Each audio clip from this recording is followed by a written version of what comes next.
sauteing 1 onion and 2 carrots. You could put more carrots in there if you wanted to, but 2 is fine. In this bowl, I have about 3.5 cups of cooked brown rice.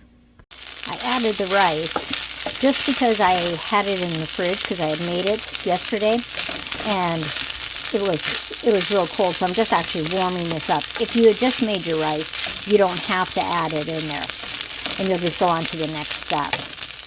Then everything goes into my food processor. I've been blending it, and then I'm going to pour the yeast mixture in there that I dissolved yeast in some warm water, and I'm going to blend some more before I add the flour. Before I add the flour, I am going to put a little bit of salt in there, teaspoon, and blend it one last time. Transferred it into the bowl, and the only other ingredient is flour.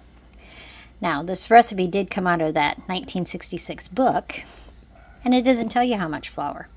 What it does tell you is to mix it till it feels like your earlobe, soft as your earlobe.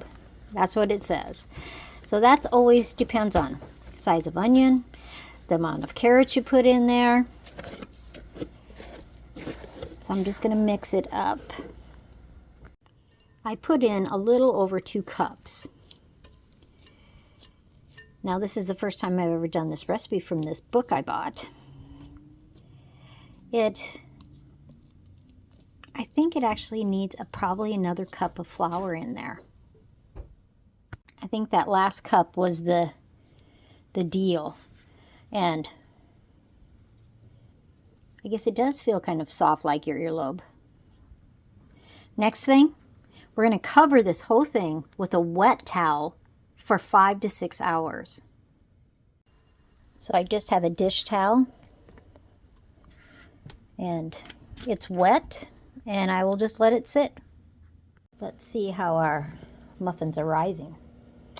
Basically all the way to the top, they're hitting that wet towel. Yeah, I think we're good. I turned my oven on for 350. The recipe says they should take about 30 minutes to cook. We'll see. And I have a muffin tin and muffin liners. You could just spray your muffin tin, but I always find it easier if you use some muffin liners. The rice muffins were in the oven for about 25 minutes at 350 degrees. I did sprinkle some garlic on them, and on this one I also added some shredded cheese when they came out of the oven. They're a little bit too hot to cut yet, but I'll show you them in just a second. Rice muffins. I split it open, put a little bit of butter for it to melt in there, and we will enjoy those for supper. This is Sandi, Suburban Homesteader, Wyoming, Arizona. Enjoy some rice muffins. They're great. They have no sugar whatsoever in them. It's like a savory muffin versus a sweet muffin that you can have with your meals.